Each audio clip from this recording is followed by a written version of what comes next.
नमस्कार साथियों, एमबी हिंडशिप के न्यू लेक्चर में आपका स्वागत है। हम पिछला लेक्चर में क्वेश्चन नंबर 59 तक कंप्लीट कर दिए थे और क्वेश्चन नंबर 60 को हम लेक्चर नंबर 45 में कवर कर दिए थे, क्योंकि क्वेश्चन नंबर 60 लेक्चर नंबर 45 वाला कॉन्सेप्ट पर ही था, तो इसलिए दोनों को एक साथ कवर कर दिए थे। अब क्वेश्चन नंबर 61 से ट्रीम है, तो ट्रीम शुरू करने के पहले हम थोड़ा सा कॉन्सेप्ट समझा दे रहे हैं, क्योंकि यहाँ पर थोड़ा सा समझाना जरूरी है। और ट्रीम का जो नॉर्मल कॉन्सेप्ट है वह हम आपको कैप्टन सुब्रमण्यम साहब वाला बुक में समझा चुके हैं, तो बेसिक कॉन्सेप्ट आपका वही रहेगा। हिंडशिप में थोड़ा सा तरीका चेंज हो जाता है, इसलिए हमको कॉन्सेप्ट थोड़ा समझाना पड़ेगा। तो चलिए तेजी से हम आपको कॉन्सेप्ट बताते हैं। ट्रीम क्या होता है आप सभी जानते हैं। It is the difference between forward and up draft.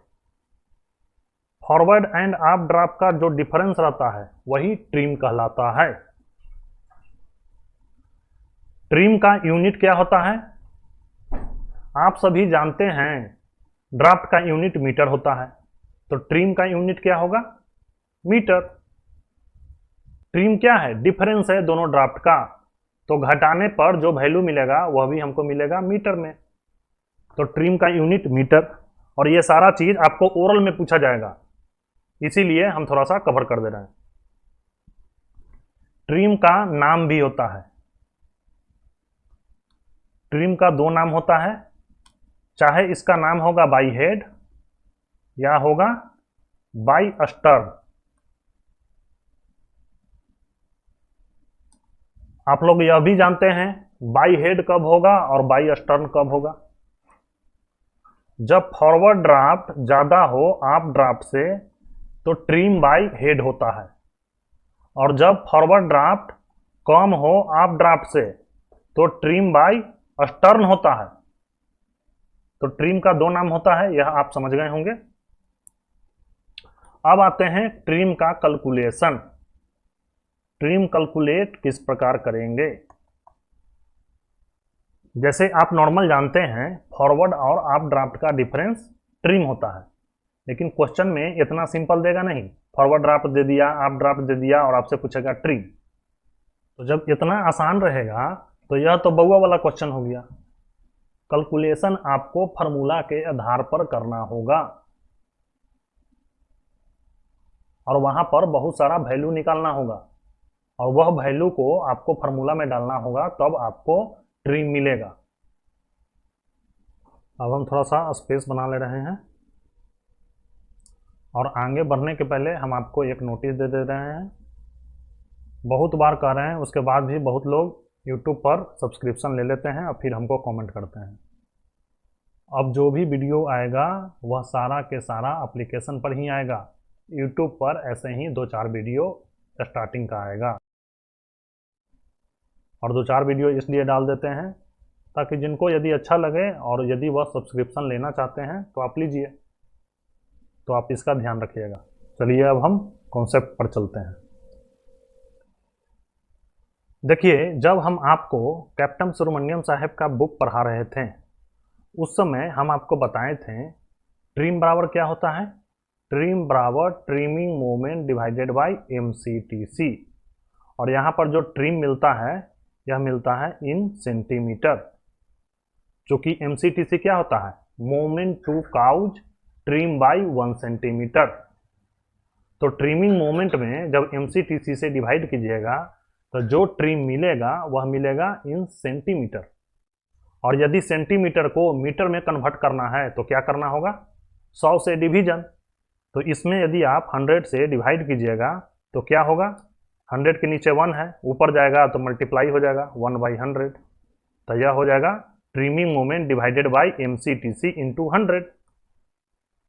तो यहाँ पर समझ गए, यदि आपको सेंटीमीटर से कन्वर्ट करके मीटर में लाना है तो इसका फार्मूला हो जाएगा trimming moment divided bye MCTC into 100।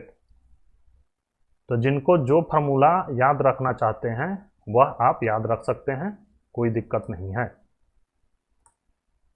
चाहे आप कैप्टन सुब्रमण्यम साहब वाला बुक पढ़ें या एमबी हिंडशिप वाला बुक पढ़ें, यह फार्मूला सभी जगह अप्लाई होगा। अब इसी फार्मूला में थोड़ा सा मॉडिफिकेशन होता है, मतलब इसी फार्मूला के आधार पर बहुत सारे फार्मूला डिराइव किया जाता है। ये आपका बेसिक फार्मूला है।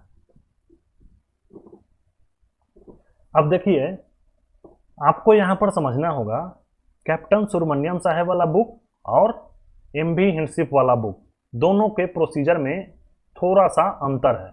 वह अंतर यदि आप समझ गए तो आप कंफ्यूज नहीं होइएगा, क्योंकि बहुत लोगों का कंफ्यूजन का कारण है कि सुब्रमण्यम साहब वाला कॉन्सेप्ट कभी इधर लगा देंगे और इधर वाला कॉन्सेप्ट कभी उधर लगा देंगे।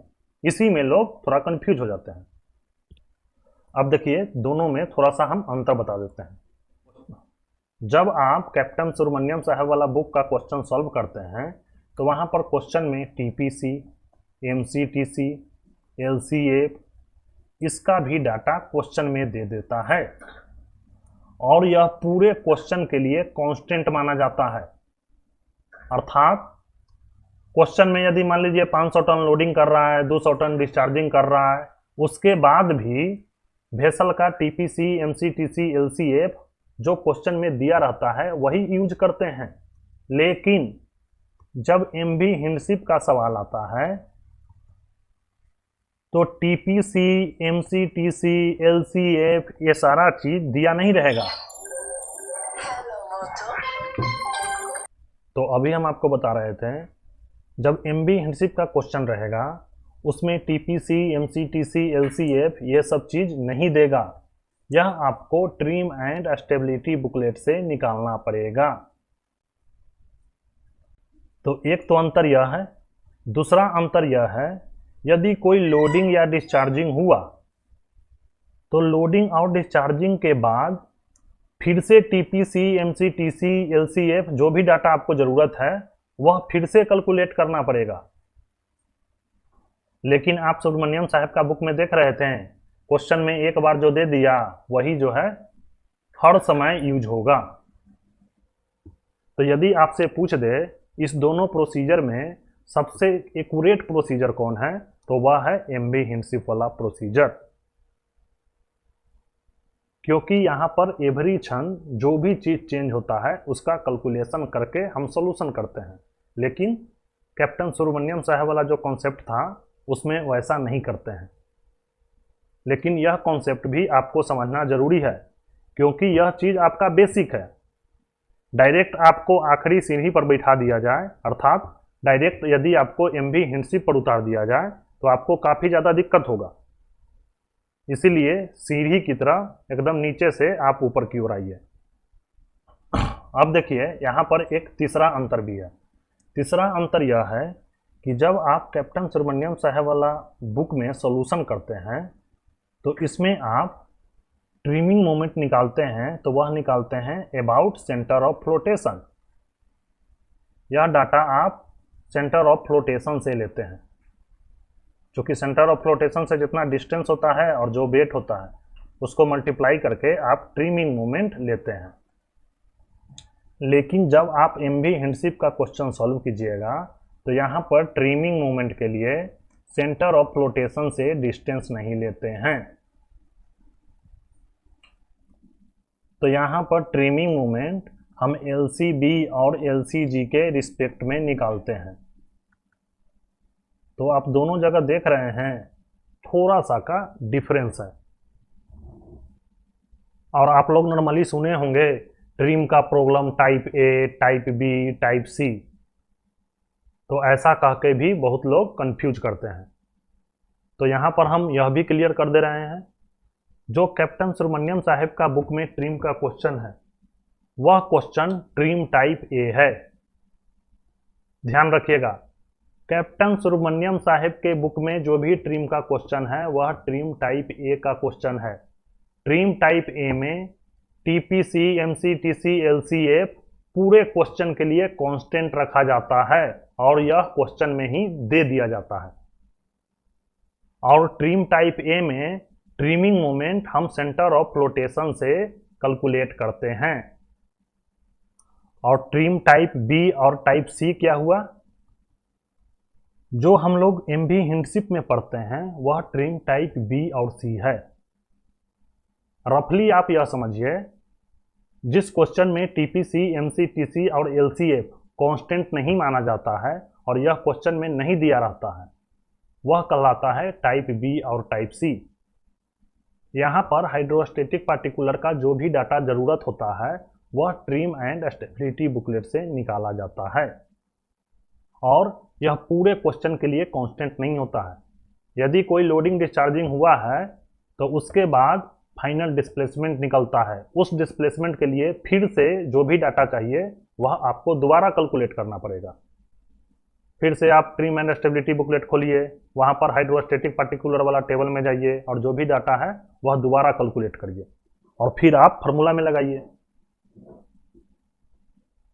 तो यही आपका बेसिक डिफरेंस है, बाकी सारा चीज आपको सेम मिलेगा। अब हम यहाँ पर आपको बताए थे ट्रिमिंग मोमेंट यहाँ पर एलसीबी और एलसीजी के संदर्भ में कैलकुलेट किया जाता है। तो यहाँ पर ट्रिम का फार्मूला थोड़ा सा अलग होगा। वह क्या अलग रहता है वह भी हम आपको समझा देते हैं।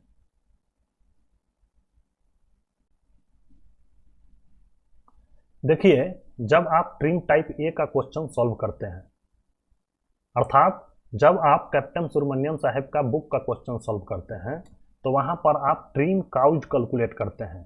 Trim cause is equal to trimming moment divided by MCTC. Loading discharging के बाद जो भी ट्रिमिंग मोमेंट रहता है वह सारा कैलकुलेट करके उसमें एमसीटीसी से डिवाइड करते हैं, तो हमको ट्रिम काउज आ जाता है इन सेंटीमीटर। और यदि इसको मीटर में लाना हो तो फिर आप 100 से डिवाइड कर दीजिए, तो यही हो जाएगा इन मीटर। अब बहुत लोगों को ट्रिम काउज समझने में ही दिक्कत होता है, तो यहाँ पर यह भी हम समझा दे रहे हैं। थोड़ा सा हम स्पेस बना ले रहे हैं। अब इसको हम एक एग्जाम्पल के द्वारा समझा देते हैं। मान लेते हैं कोई क्वेश्चन है, क्वेश्चन में दे दिया कोई जहाज है जिसका फॉरवर्ड ड्राफ्ट 7 मीटर है और आप ड्राफ्ट 8 मीटर है। तो वेसल का परजेंट ट्रिम कितना है? Present trim is equal to 1.0 metre by stern. ये आपका परजेंट ट्रिम है। इस जहाज में कुछ भी मान लेते हैं 200 टन लोड हुआ, 400 टन डिस्चार्ज हुआ। क्वेश्चन में टीपीसी, एमसीटीसी जो भी डाटा चाहिए वह दे देगा।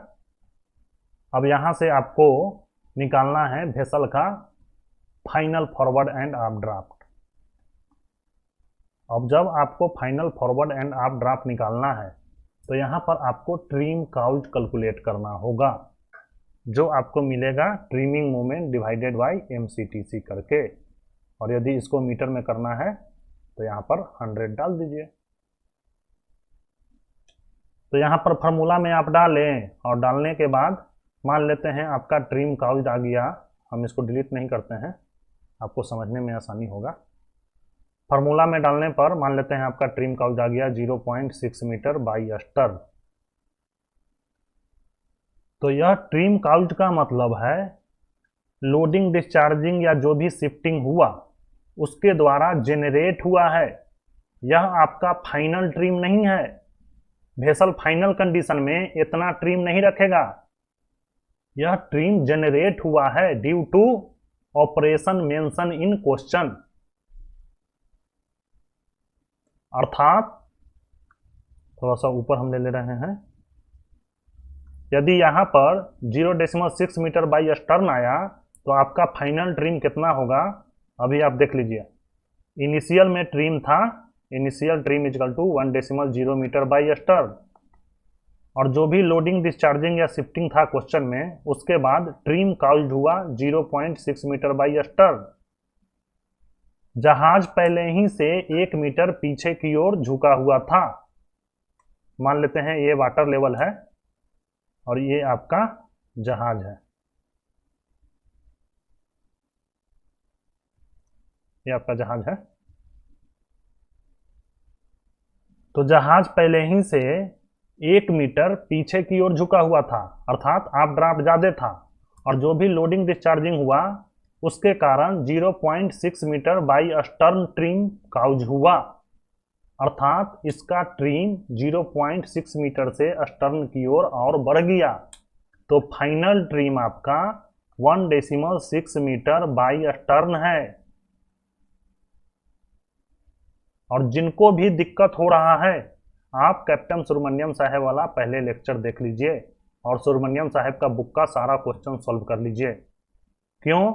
क्योंकि एमबी हिंडशिप वाला जो फार्मूला है और कैप्टन सुब्रमण्यम साहब वाला जो ट्रिम टाइप ए का क्वेश्चन है, उस दोनों के फार्मूला से ही बहुत लोग कंफ्यूज होते हैं और बहुत ज़्यादा मिस्टेक यहाँ पर करते हैं।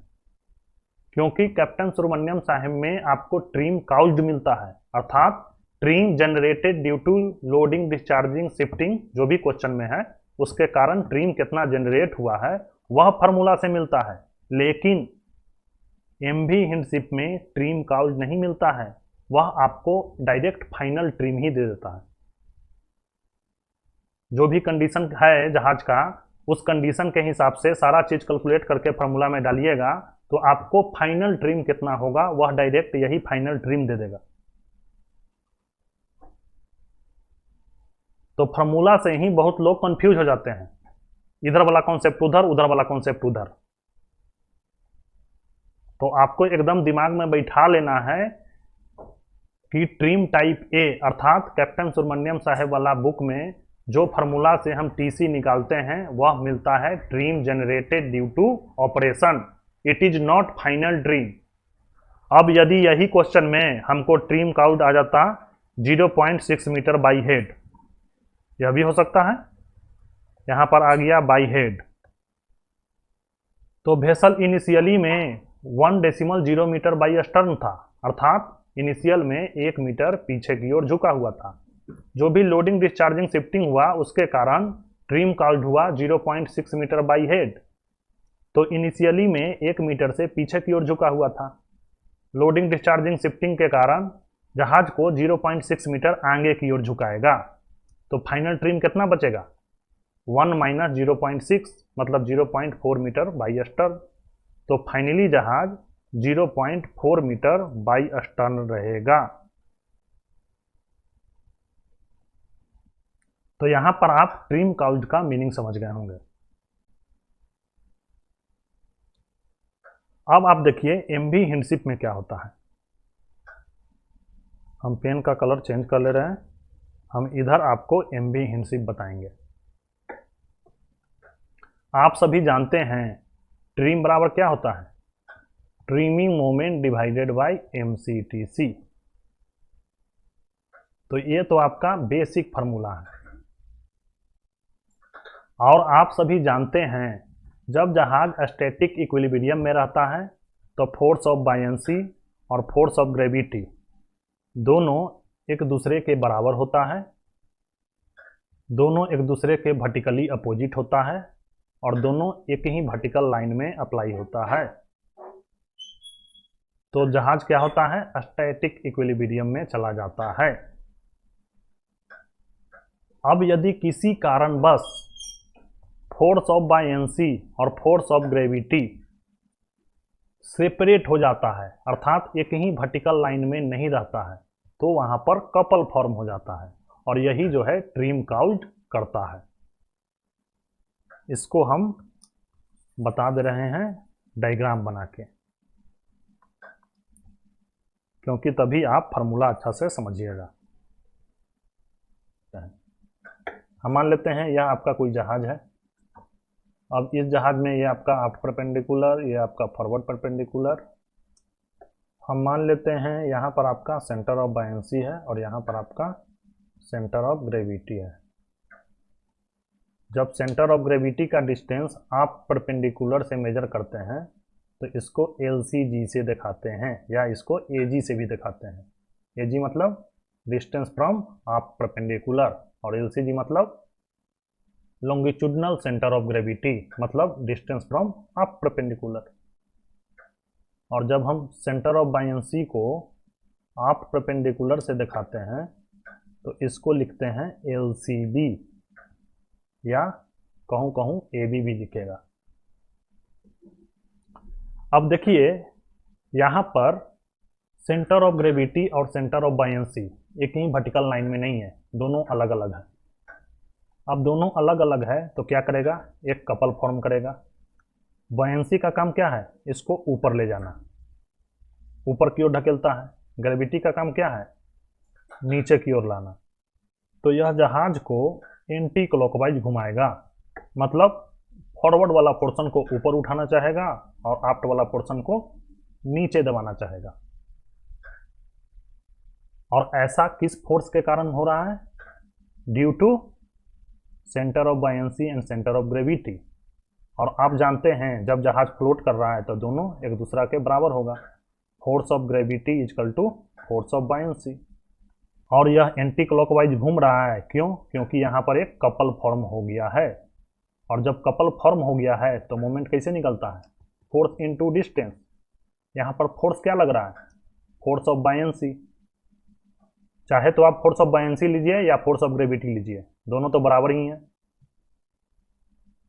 तो कोई एक फोर्स लीजिए और दोनों के बीच में डिस्टेंस क्या है?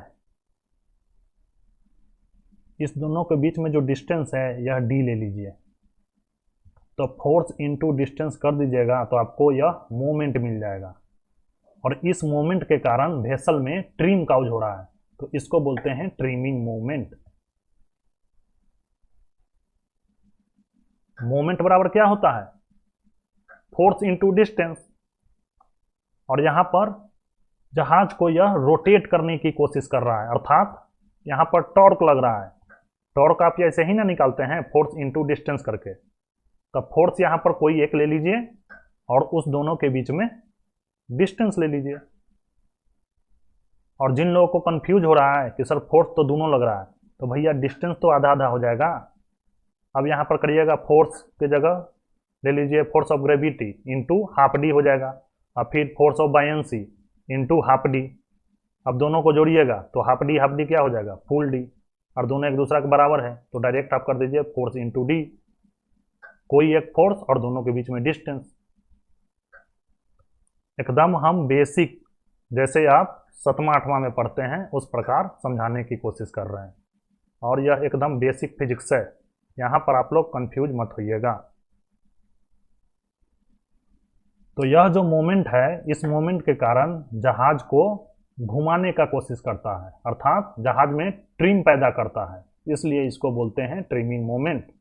अब आप जान गए trimming moment is equal to force into distance. आप जानते हैं जब जहाज फ्लोट कर रहा हो तो फोर्स ऑफ बायंसी बराबर होता है फोर्स ऑफ ग्रेविटी के। यहां पर कोई एक फोर्स लेना है,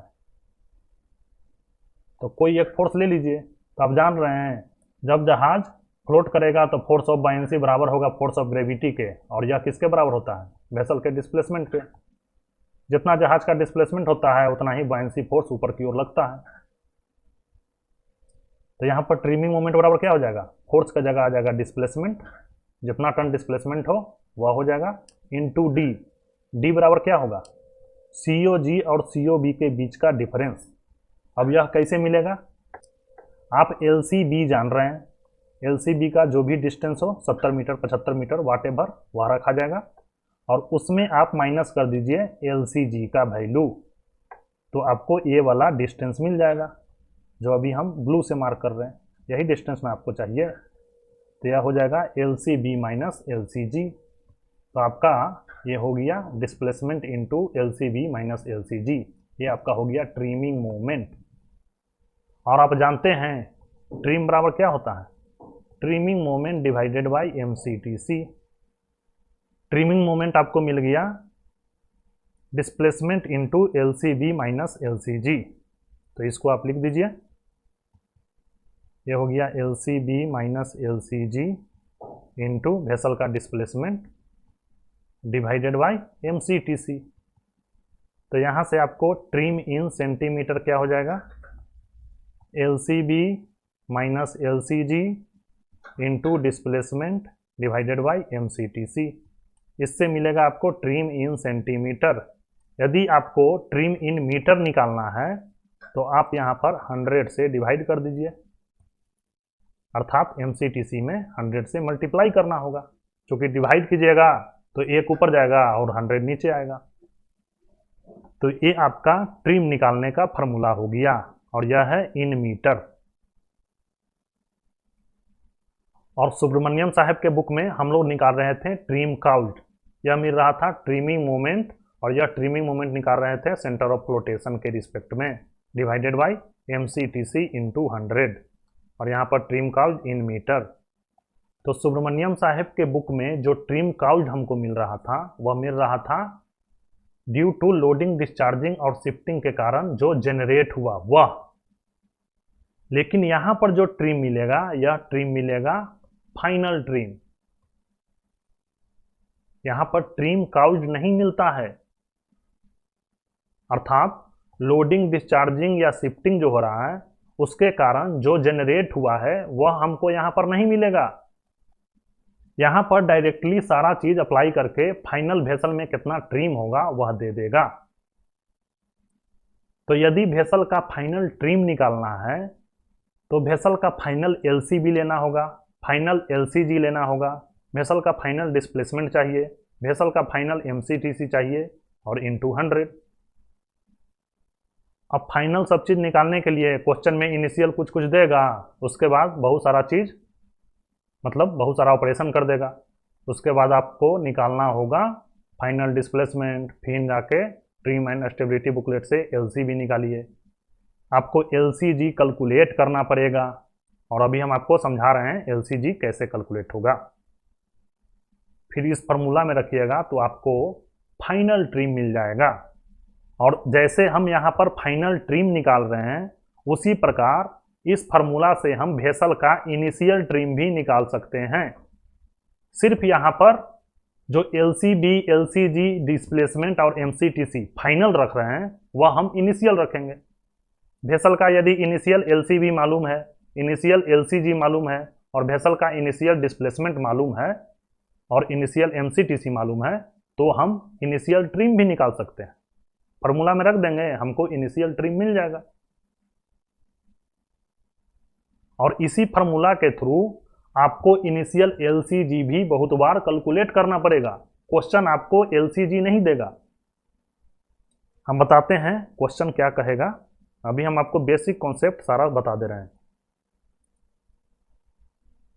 ट्रिम काउल्ट और ट्रिम वाला फार्मूला में तो आप अंतर समझेंगे। अब देखिए कभी कभी क्वेश्चन क्या करेगा, इनिशियल LCG देगा ही नहीं और आपको इनिशियल LCG निकालना होगा, तो कैसे मिलेगा? अभी हम आपको बताए थे यह फार्मूला जो है आपको इनिशियल ट्रिम निकालने में भी यूज होगा। अर्थात यह जो फार्मूला है आप कह सकते हैं ट्रिम एट एनी कंडीशन, कोई भी कंडीशन में यदि आपको ट्रिम निकालना है तो उस कंडीशन में आप LCB रख दीजिए, LCG रख दीजिए, उस समय का डिस्प्लेसमेंट रख दीजिए और उस समय का MCTC रख दीजिए। इस फार्मूला में रख दीजिए, उस समय का आपको वेसल का ट्रिम मिल जाएगा। वेसल के पास कितना ट्रिम है इन मीटर। क्वेश्चन में क्या देगा, वेसल का इनिशियल, फॉरवर्ड एंड आप ड्राफ्ट दे देगा। तो यहाँ पर वेसल का इनिशियल ट्रिम मिल जाएगा, यहाँ पर डाल दीजिएगा। इनिशियल, फॉरवर्ड एंड आप ड्राफ्ट दिया रहेगा तो इससे आप हाइड्रोस्टेटिक ड्राफ्ट कैलकुलेट कर लीजिएगा, और यह हम आपको समझा चुके हैं। फिर इस हाइड्रोस्टेटिक ड्राफ्ट से आप इनिशियल LCB, इनिशियल डिस्प्लेसमेंट और इनिशियल MCTC निकाल लीजिएगा। कहाँ से? ट्रिम एंड स्टेबिलिटी बुकलेट से। अब आपको ये मालूम है, ये मालूम है, ये मालूम है, इनिशियल ट्रिम मालूम है, इस फार्मूला में रख दीजिएगा तो आपको इनिशियल LCG मिल जाएगा। और इनिशियल LCG क्यों ज़रूरत है? क्योंकि यदि आपको फाइनल ट्रिम निकालना है, वेसल फाइनली कितना ट्रिम था ड्यू टू लोडिंग, डिस्चार्जिंग या शिफ्टिंग सब चीज़ करके, तो आपको फार्मूला के लिए फाइनल LCG भी चाहिए। फाइनल डिस्प्लेसमेंट मिल जाएगा तो आप ट्रिम एंड स्टेबिलिटी बुकलेट में जो हाइड्रोस्टेटिक टेबल है वहाँ से तो आप LCB निकाल लीजिएगा, MCTC निकाल लीजिएगा, लेकिन हाइड्रोस्टेटिक टेबल में LCG कैलकुलेट करने के लिए कोई कॉलम नहीं है। LCG आपको कैलकुलेट करना होगा लॉन्गिट्यूडनल मोमेंट के थ्रू, और लॉन्गिट्यूडनल मोमेंट से फाइनल LCG निकालने के लिए आपको चाहिए इनिशियल LCG भी। अब देखिए यह कैसे कैलकुलेट होता है, हम बता देते हैं। आपको जब फाइनल KG निकालना होता था तो आप वर्टिकल मोमेंट लेते थे, अर्थात वेट इंटू केजी, यही ना करते थे। तो वर्टिकल मोमेंट के थ्रू आप वेसल का फाइनल केजी निकालते थे, अर्थात कील से सेंटर ऑफ ग्रेविटी का हाइट। यहां पर आपको निकालना है आफ्ट परपेंडिकुलर से सेंटर ऑफ ग्रेविटी का दूरी, अर्थात एलसीजी निकालना है। तो जब कील से निकालना होता था तो आप वर्टिकल मोमेंट लेते थे, अर्थात वेट इंटू केजी। अब आपको एलसीजी निकालना है, अर्थात आफ्ट परपेंडिकुलर से सेंटर ऑफ ग्रेविटी का दूरी। तो आपको वेट इंटू एलसीजी मतलब आफ्ट परपेंडिकुलर से दूरी में मल्टीप्लाई कर दीजिएगा तो आपको लॉन्गिट्यूडनल मोमेंट मिलेगा। सारा चीज एक दूसरा से कोरिलेटेड है। तो फाइनल एलसीजी आपको कैसे मिलेगा? लॉन्गिट्यूडनल मोमेंट के थ्रू। इसके लिए आप टेबल बनाइएगा, रिमार्क्स, वेट, इधर आप डालिएगा एलसीजी और इधर आप डालिएगा लॉन्गिट्यूडनल मोमेंट। वेसल का इनिशियल में कोई डिस्प्लेसमेंट होगा, मान लेते हैं 1000 टन। इनिशियल में एलसीजी कुछ भी होगा, मान लेते हैं 70। तो 1000 गुना 70 कीजिएगा तो ये हो जाएगा 70,000 टन मीटर लॉन्गिट्यूडनल मोमेंट, चूँकि एलसीजी से मल्टीप्लाई कर रहे हैं। फिर उसी प्रकार जो भी लोडिंग होगा तो उसका वेट होगा, उसका एलसीजी होगा, यहाँ पर रखेंगे, मल्टीप्लाई करेंगे, इधर वैल्यू जो है रख देंगे। जो भी डिस्चार्जिंग होगा उसका वैल्यू रखेंगे, यहाँ उसका एलसीजी रखेंगे, अर्थात आफ्ट परपेंडिकुलर से कितना दूरी से यह कार्गो डिस्चार्ज हुआ है वह एलसीजी रखाएगा, मल्टीप्लाई करेंगे, यहाँ पर लॉन्गिट्यूडनल मोमेंट का वैल्यू मिल जाएगा। और शिफ्टिंग के केस में डायरेक्ट जितना डिस्टेंस से शिफ्ट हुआ वह और जितना वेट शिफ्ट हुआ वह शिफ्टिंग के केस में हो गया।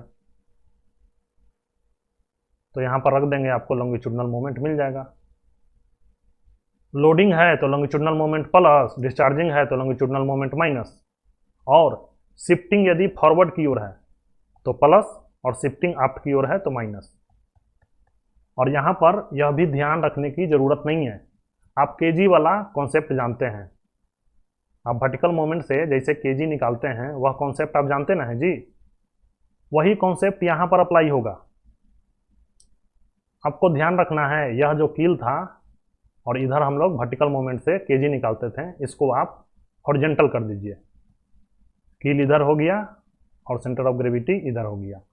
अब कील की जगह यह आफ्ट परपेंडिकुलर हो गया और केजी की जगह यह एलसीजी हो गया। यहाँ भी लोडिंग के केस में प्लस होता था, डिस्चार्जिंग के केस में माइनस होता था। और शिफ्टिंग यदि ऊपर की ओर है तो प्लस और शिफ्टिंग डाउनवर्ड है तो माइनस।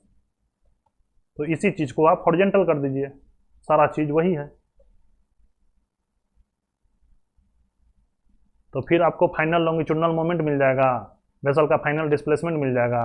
फाइनल लॉन्गिट्यूडनल मोमेंट में फाइनल डिस्प्लेसमेंट से डिवाइड कीजिएगा तो वेसल का फाइनल एलसीजी मिल जाएगा। और वर्टिकल मोमेंट में क्या करते थे? फाइनल वर्टिकल मोमेंट में फाइनल डिस्प्लेसमेंट से डिवाइड करते थे तो फाइनल केजी मिलता था। सारा चीज एक दूसरा से कोरिलेटेड है।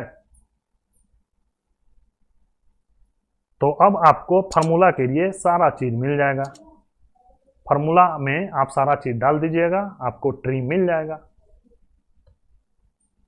अब जब ट्रिम मिल गया फिर आपका सॉल्यूशन 99% हो गया। अब 1% और बचा हुआ है। क्वेश्चन कहेगा फाइनल फॉरवर्ड एंड आप ड्राफ्ट बता दीजिए। अब यह कैसे मिलेगा? अब यह सेम टू कैप्टन सुब्रमण्यम साहब वाला कॉन्सेप्ट है। देखिए उसको भी हम समझा देते हैं। अब देखिए, जब कैप्टन सुब्रमण्यम साहब के बुक का क्वेश्चन सॉल्व करते थे तो वहाँ पर आप ट्रिम काउंट निकालते थे, और एमबी हिंसिप वाला क्वेश्चन सॉल्व कीजिएगा तो यहाँ पर आपका टोटल ट्रिम मिल जाएगा, अर्थात ट्रिम एट डेट कंडीशन। यहाँ पर ट्रिम काउंट नहीं मिलता है। अब सुब्रमण्यम साहब का ट्रिम वाला क्वेश्चन में क्या करते थे? इस ट्रिम काउंट का टीए और टीएफ निकालते थे, अर्थात इस ट्रिम काउंट का आफ्ट कंपोनेंट कितना है, फॉरवर्ड कंपोनेंट कितना है। और यह कैसे निकालते थे? Trim by LBP into LCF. और ट्रिम मतलब ट्रिम काउंट, जो ट्रिम कॉर्ड ऊपर कैलकुलेट किए हैं। और टी एफ बराबर क्या होता था, जो ये ट्रिम कॉर्ड है इसमें आप माइनस कर देते थे टी ए का वैल्यू, चूँकि T A plus T F यही दोनों ना ट्रिम कॉर्ड के बराबर होगा। तो जब आप टी ए निकाल लिए फार्मूला से तो टी एफ बराबर क्या होगा, T C minus T A. और इसका एक और फार्मूला हम बताए थे, क्या, जब आप टी ए निकाल रहे हैं तो एल सी एफ का पोजीशन ले रहे हैं, और यह एल सी एफ मतलब सेंटर ऑफ फ्लोटेशन का डिस्टेंस फ्रॉम आफ्ट परपेंडिकुलर। तो यदि फार्मूला की तरह टी एफ निकालना चाहते हैं तो यह वैसे भी निकलेगा। यहाँ पर सेंटर ऑफ फ्लोटेशन का डिस्टेंस आफ्ट परपेंडिकुलर से ना देके फॉरवर्ड परपेंडिकुलर से देना होगा। और फॉरवर्ड परपेंडिकुलर से डिस्टेंस कितना होगा, total distance L B P, और यहाँ से यहाँ की दूरी एल सी एफ। ये आपका सेंटर ऑफ फ्लोटेशन है, इसको हम अच्छा से मार्क कर दे रहे हैं। ये जो रेड से मार्क किए हैं ये आपका सेंटर ऑफ फ्लोटेशन है। तो यहाँ से यहाँ तक एल सी एफ है, तो ये दूरी आपका हो जाएगा L B P minus L C F. तो यह दूरी आपका कहलाएगा डिस्टेंस फ्रॉम फॉरवर्ड परपेंडिकुलर। तो टी एफ बराबर क्या होगा, trim curve divided by L B P into forward का पार्ट निकाल रहे हैं तो सेंटर ऑफ फ्लोटेशन का दूरी फ्रॉम फॉरवर्ड परपेंडिकुलर मतलब L B P minus L C F. फिर यही टी एफ वेसल का आप इनिशियल, फॉरवर्ड और आप ड्राफ्ट में अप्लाई करते थे। फिर यदि ट्रिम कर्व बाई स्टर्न है तो टी ए प्लस और टी एफ माइनस, और यदि ट्रिम कर्व बाई हेड है तो टी एफ प्लस और टी ए माइनस अप्लाई करके आप फाइनल फॉरवर्ड एंड आप ड्राफ्ट निकालते थे। और फाइनली आपको कोई लोडिंग डिस्चार्जिंग रहता था तो मीन सिंकेज या मीन राइज लगा देते थे।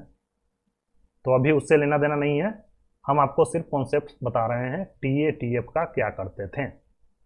तो जो चीज़ आप टी ए और टी एफ का करते थे वही चीज़ यहाँ भी करेंगे। यहाँ पर आपको टी सी नहीं मिलता है, टोटल ट्रिम मिलता है।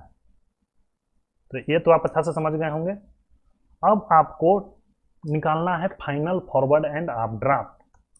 तो फाइनल फॉरवर्ड एंड आप ड्राफ्ट आपको निकालना है। फाइनल वेसल कितना ट्रिम रहेगा यह आपको मालूम है, तो इसी ट्रिम को तोड़ना होगा। और इस ट्रिम को टीए और टीएफ में तोड़ के वेसल का फाइनल हाइड्रोस्टेटिक ड्राफ्ट में अप्लाई करना होगा। फाइनल हाइड्रोस्टेटिक ड्राफ्ट में,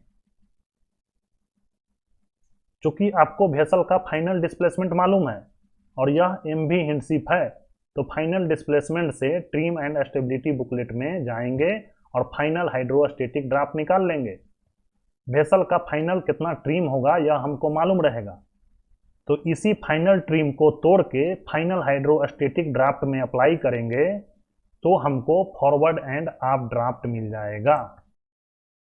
वेसल का कितना फाइनल फॉरवर्ड ड्राफ्ट होगा और वेसल का कितना फाइनल आप ड्राफ्ट होगा। और टीए और टीएफ कैसे टूटेगा, सेम यही फार्मूला से, फार्मूला चेंज नहीं है। यहाँ पर भी टीए बराबर हो जाएगा trim divided by L B P into L C F, जैसे यहाँ पर था। सुब्रमण्यम साहब के बुक में आपको ट्रिम काउड मिलता है तो यहाँ पर ट्रिम काउड रखा गया, यहाँ पर टोटल ट्रिम मिलेगा आपको, अर्थात वेसल फाइनली कितना ट्रिम रहेगा, तो वह ट्रिम यहाँ पर रखा जाएगा डिवाइडेड बाय वेसल का L B P into L C F. और टी एफ कैसे मिलेगा, ये जो टोटल ट्रिम रहेगा, टोटल ट्रिम में टी ए घटा दीजिए, ये आपका टी एफ मिल जाएगा। तो इतना तक तो समझ गए। अब थोड़ा सा स्पेस बना लेते हैं। यदि आप टी एफ को फार्मूला की तरह भी निकालना चाहते हैं तो वह भी निकाल सकते हैं। कैसे, जैसे इधर हम आपको समझाएं, फिर trim by L B P, यह तो कॉमन रहेगा, इनटू ऊपर में है एल सी एफ, मतलब सेंटर ऑफ फ्लोटेशन की दूरी फ्रॉम आफ्ट परपेंडिकुलर, यही ना एल सी एफ कहलाता है।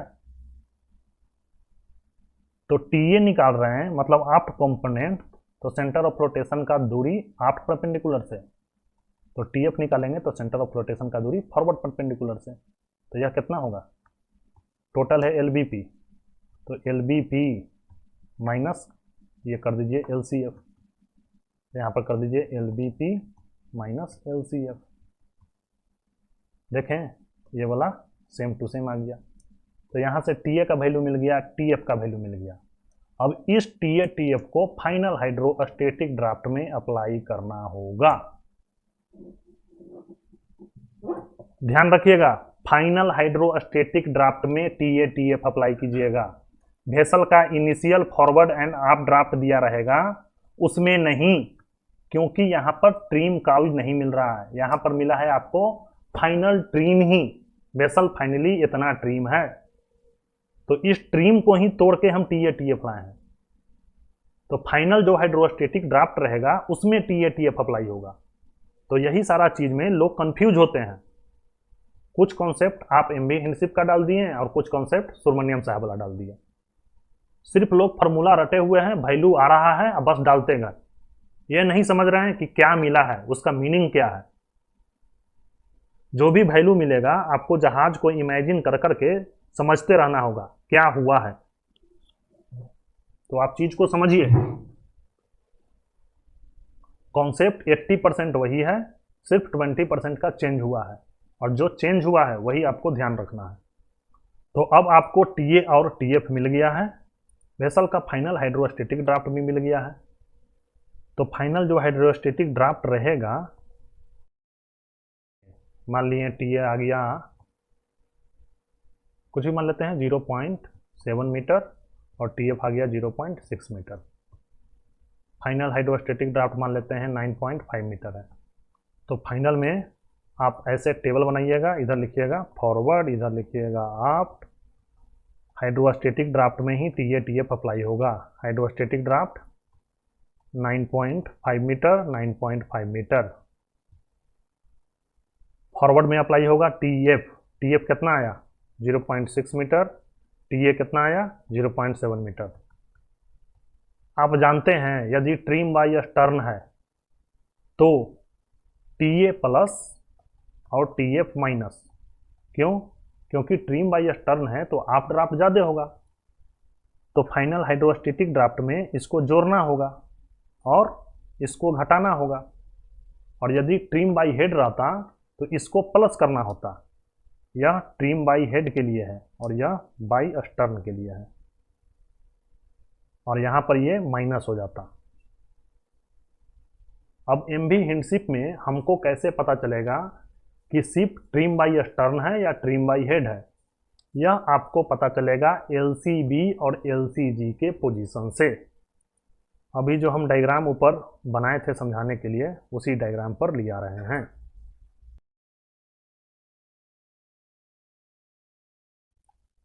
इसको हम थोड़ा सा बड़ा कर ले रहे हैं।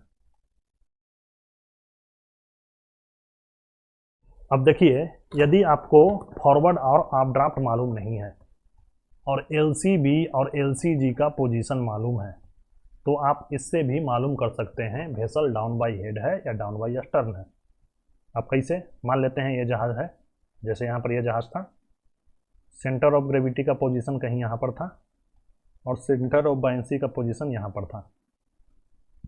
अब यहाँ से आपको क्या पता चल रहा है, ये जो एलसीबी है, एलसीबी का वैल्यू ज़्यादा है एलसीजी से, है ना, क्योंकि यह आप परपेंडिकुलर से ज़्यादा दूरी पर है। अब यहाँ पर हम आपको समझाए थे सेंटर ऑफ बायंसी ऊपर की ओर लगेगा ऐसे, और सेंटर ऑफ ग्रेविटी नीचे की ओर, तो जहाज को एंटी क्लॉकवाइज घुमाएगा, और जहाज को एंटी क्लॉकवाइज घुमाएगा मतलब पीछे वाला ड्राफ्ट ज़्यादा होगा और आगे वाला ड्राफ्ट कम होगा। क्यों, क्योंकि जहाज ऊपर की ओर आगे से उठेगा, मतलब यह जहाज डाउन बाई स्टर्न होगा। तो यहाँ से हमको पता चल गया यदि एलसीबी का वैल्यू ज़्यादा है एलसीजी से तो जहाज डाउन बाई स्टर्न होगा। तो यदि किसी भी परिस्थिति में आपको एलसीबी और एलसीजी का पोजीशन मालूम है तो यहाँ से आप पता कर सकते हैं जहाज डाउन बाई हेड होगा कि डाउन बाई स्टर्न होगा। और डाउन बाई हेड के लिए क्या सिचुएशन होगा, यदि एलसीबी का वैल्यू कम है एलसीजी से तो वेसल डाउन बाय हेड होगा। कैसे, इसको भी आप डायग्राम से समझ लीजिए। मान लेते हैं ये आपका जहाज है, इसको थोड़ा सा डिलीट ही कर देते हैं, ऊपर में बताते हैं आपको। ये आपका जहाज है, LCB का वैल्यू कम है LCG से, तो सेंटर ऑफ बायंसी यहाँ पर होगा और सेंटर ऑफ ग्रेविटी यहाँ पर होगा, क्योंकि सेंटर ऑफ ग्रेविटी का वैल्यू ज़्यादा है, LCG ज़्यादा है। अब देखिए सेंटर ऑफ ग्रेविटी नीचे की ओर और सेंटर ऑफ बायंसी इसको ऊपर की ओर उठाएगा, अर्थात जहाज को यह क्लॉकवाइज डायरेक्शन में घुमाएगा।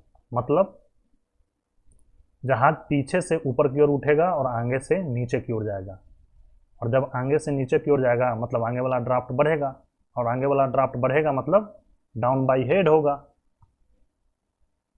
तो यहाँ से आपको पता चल गया, यदि LCB का वैल्यू कम है LCG से तो यह डाउन बाय हेड होगा। तो यहाँ पर आप समझ गए होंगे LCB और LCG के थ्रू कैसे हम डाउन बाय हेड या डाउन बाय स्टर्न पता कर सकते हैं, और यही कॉन्सेप्ट का इस्तेमाल हम MB हिंडशिप में करते हैं। और यह पता करना क्यों जरूरी था, क्योंकि आपको मालूम है TA और TF को अप्लाई करना है, और TA और TF प्लस होगा कि माइनस होगा यह कैसे पता चलता है, यह पता चलता है डाउन बाय हेड और डाउन बाय स्टर्न से। तो चलिए अब आप यहाँ पर देख लीजिए, फाइनल हाइड्रोस्टेटिक ड्राफ्ट आप निकाल लिए थे,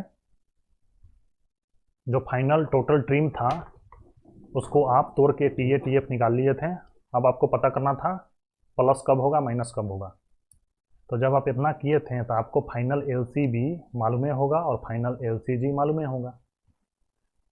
इसी के थ्रू ना फार्मूला से आपको टोटल ट्रिम मिला है, अर्थात ट्रिम एट डेड कंडीशन। तो इस दोनों को कंपेयर कीजिएगा, इससे आपको पता चल जाएगा जहाज फाइनली बाय हेड है कि बाय स्टर्न है। यदि फाइनल LCG बड़ा होगा फाइनल LCB से तो जहाज डाउन बाय हेड है, और यदि फाइनल LCG कम होगा फाइनल LCB से तो जहाज फाइनली डाउन बाय स्टर्न है।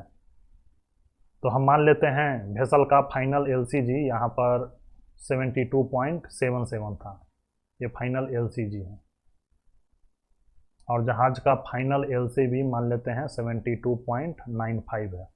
तो यहाँ पर देख रहे हैं LCB बड़ा है LCG से, मतलब जहाज डाउन बाय स्टर्न होगा, और डाउन बाय स्टर्न है मतलब आप ड्राफ्ट ज़्यादा है, और आप ड्राफ्ट ज़्यादा है मतलब TA प्लस होगा, बस सिंपल सा। और TA प्लस होगा मतलब TF माइनस होगा। तो यहाँ पर प्लस माइनस कर देंगे, जो वैल्यू मिलेगा यह आपका हो जाएगा final forward end of draft. यहाँ पर आपको फाइनल फॉरवर्ड ड्राफ्ट हो जाएगा 8.9 मीटर और यहाँ पर हो जाएगा 10.2 मीटर, और क्वेश्चन यही पूछेगा। तो उम्मीद करते हैं अभी हम जितना कॉन्सेप्ट आपको समझाए हैं आप अच्छा से समझ गए होंगे, और इसके बाद जितना भी लेक्चर आपको आएगा वह सारा के सारा एप्लीकेशन पर आएगा। अब एक चीज़ यहाँ पर हम और समझा देना चाहते हैं, अब बहुत लोग को यही पता नहीं चलता है कि यह ट्रिम वाला क्वेश्चन है या कुछ अलग क्वेश्चन है।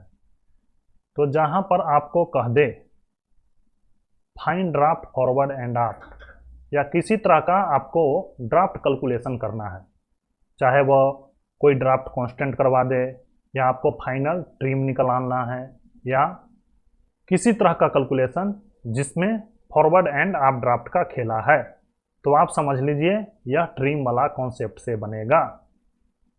उसके बाद आपको पता करना होगा यह MB हिंडशिप वाला कॉन्सेप्ट से बनेगा या कैप्टन सुब्रमण्यम साहब वाला कॉन्सेप्ट से बनेगा। तो जो भी क्वेश्चन का ट्रिम एंड स्टेबिलिटी बुकलेट है, अर्थात जो भी जहाज है उसका ट्रिम एंड स्टेबिलिटी बुकलेट है, वह क्वेश्चन आपको MB हिंडशिप तरीका से बनेगा। और क्वेश्चन में जो भी जहाज दिया हुआ है यदि उसका ट्रिम एंड स्टेबिलिटी बुकलेट आपको नहीं मालूम है तो वह बनेगा कैप्टन सुब्रमण्यम साहब वाला कॉन्सेप्ट से। तो बस आपको एकदम सिंपल ध्यान रखना है, यदि कोई भी क्वेश्चन में जो जहाज मेंशन किया है उसका ट्रिम एंड स्टेबिलिटी बुकलेट है तो आप MB हिंडशिप वाला कॉन्सेप्ट पर चलाइए, और यदि आपके पास ट्रिम एंड स्टेबिलिटी बुकलेट नहीं है तो सुब्रमण्यम साहब वाला कॉन्सेप्ट पर आ जाइए। और जहाँ भी ड्राफ्ट का कॉन्सेप्ट आयल है, अर्थात ड्राफ्ट का कैलकुलेशन से कोई लेना देना है, तो आप समझ लीजिए यह ट्रिम का क्वेश्चन है। तो इतना तक तो आप समझ गए होंगे। अब हम आपको बता देते हैं ट्रिम वाला में क्वेश्चन कितना तरह का आता है, क्योंकि यह भी जानना जरूरी है। सिर्फ हम टाइप बताएंगे, और हम बार बार आपको कह रहे हैं कि जो भी अब वीडियो आएगा, maximum video Kundan Patna application पर आएगा, तो आप कुंदन पटना एप्लीकेशन पर ही चले आइएगा। अब देखिए आप कितना तरह का क्वेश्चन आएगा वह समझ लीजिए। एक में क्या करेगा, MB हिंडशिप दे देगा, लोडिंग डिस्चार्जिंग या शिफ्टिंग जो भी है वह करवा देगा। अब उसके बाद कहेगा कि आप हमको फाइनल फॉरवर्ड एंड आप ड्राफ्ट दे दीजिए। तो एक तरह का क्वेश्चन तो यह है, और यहाँ पर देख रहे हैं फाइनल फॉरवर्ड एंड आप ड्राफ्ट निकालना है, तो यह ट्रिम वाला कॉन्सेप्ट से बनेगा। और यहाँ पर MB हिंडशिप है, अर्थात इसका आपका ट्रिम एंड स्टेबिलिटी बुकलेट है, तो MB हिंडशिप वाला कॉन्सेप्ट से बनेगा। मतलब आपको टोटल ट्रिम निकालना है। आपको फाइनल फॉरवर्ड एंड आप ड्राफ्ट पूछा है, मतलब आपको यहाँ पर फाइनल ट्रिम निकालना होगा। वेसल फाइनली कितना ट्रिम होगा, फाइनल ट्रिम निकाल लीजिएगा। फाइनल हाइड्रोस्टेटिक ड्राफ्ट मालूम रहेगा, TATF निकाल के अप्लाई कर दीजिएगा। यहाँ पर ट्रिम कर्व नहीं निकालना है, क्योंकि यह आपको कैप्टन सुब्रमण्यम साहब वाला क्वेश्चन के लिए चाहिए। अब देखिए दूसरा तरह का क्या क्वेश्चन पूछेगा। MB हिंडशिप ही रहेगा, लोडिंग डिस्चार्जिंग शिफ्टिंग करवा देगा, जो भी करवाना होगा ऑपरेशन सारा करवा देगा। अब क्या करेगा, वेसल को अदर देन साल्ट वाटर में रखेगा। उसके बाद आपको कहेगा वेसल का आप फाइनल फॉरवर्ड एंड आप ड्राफ्ट बता दीजिए। अब आप देखें फाइनल फॉरवर्ड एंड आप ड्राफ्ट पूछा है, मतलब ट्रिम वाला कॉन्सेप्ट से सॉल्व होगा। MB हिंडशिप है तो आपको टोटल ट्रिम निकालना होगा, अर्थात final trim at final condition. और फाइनल डिस्प्लेसमेंट से फाइनल हाइड्रोस्टेटिक ड्राफ्ट निकाल लीजिएगा। ये जो फाइनल में ट्रिम मिलेगा उसको TATF में तोड़ लीजिए फार्मूला से। डाउन बाई हेड है कि डाउन बाई स्टर्न, कैसे मिलेगा, फाइनल LCV और फाइनल LCG से। यहाँ पर अप्लाई कीजिए TATF, फाइनल फॉरवर्ड एंड आप ड्राफ्ट मिल जाएगा। That simple. ये दो तरह का क्वेश्चन हुआ। उसी प्रकार बहुत तरह का क्वेश्चन है, अभी हम सिर्फ टाइप ऑफ क्वेश्चन बता रहे हैं क्या क्या रहेगा क्वेश्चन में। अब देखिए तीसरा तरह का क्वेश्चन होगा, MB हिंडशिप दे देगा, बहुत सारा लोडिंग डिस्चार्जिंग शिफ्टिंग करवाएगा, और कहेगा कि फाइनल में आप वेसल को इवन किल कर दीजिए। फाइनल वेसल इवन किल है, तो जब आपको कहेगा कि फाइनली वेसल इवन किल कर दीजिए, तो आपसे पूछेगा यह जो लोडिंग डिस्चार्जिंग और शिफ्टिंग करना है यह कहाँ से करना है, ये आपको पूछेगा। तो एक तरह का यह भी क्वेश्चन होगा। फिर चौथा तरह का क्वेश्चन होगा, MB हिंडशिप का इनिशियल कंडीशन जो भी है वह दे देगा, उसके बाद बहुत सारा लोडिंग डिस्चार्जिंग शिफ्टिंग जो भी है वह करवाएगा, और कहेगा कि हमको कहाँ पर लोडिंग करें या डिस्चार्जिंग करें या शिफ्टिंग करें, या कितना टन लोड करें, डिस्चार्ज करें, शिफ्टिंग करें, ताकि हमको फॉरवर्ड ड्राफ्ट कांस्टेंट रहे, या कह दे आप ड्राफ्ट कांस्टेंट रहे। तो एक तरह का यह भी क्वेश्चन है।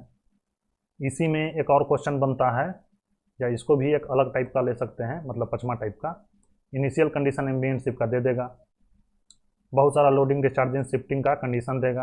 अब आपको कहेगा आप हमको बता दीजिए कहाँ से लोड डिस्चार्ज या शिफ्ट करें ताकि हमको फाइनल आप ड्राफ्ट जो भी है, इनिशियल में कुछ देगा, फाइनल आप ड्राफ्ट आपको कह देगा कि 7.8 रहे। आप हमको बताइए कहाँ से हम ये ऑपरेशन करें ताकि हमको ये रहे, या पोजीशन दे देगा तो आपको कहेगा आप हमको बता दीजिए कितना टन लोड करें या डिस्चार्ज करें या शिफ्ट करें ताकि फाइनल ड्राफ्ट इतना रहे। तो एक तरह का यह भी क्वेश्चन रहेगा। फिर एक तरह का यह भी क्वेश्चन रहेगा, इनिशियल में MB हिंडशिप का कुछ कंडीशन दे देगा। अब आपको कहेगा हम कितना टन लोड करें, डिस्चार्ज करें या शिफ्ट करें और कहाँ से करें ताकि हमको फाइनल ट्रिम इतना मिल जाए। तो ये वाला क्वेश्चन और इवन किल वाला क्वेश्चन, फाइनल में वेसल इवन किल रहा है, दोनों का कॉन्सेप्ट एक ही है। इसका कॉन्सेप्ट लगभग एक है। ऐसे सारा का कॉन्सेप्ट एक ही है, सारा में आपको ट्रिम ही निकालना है, फिर उसको टी ए टी एफ में तोड़ना है। यहाँ पर अंतर क्या रहेगा, कहीं पर आपको एल सी बी बराबर एल सी जी हो जाएगा। यह कब होगा, जब आपका इवन कील होगा।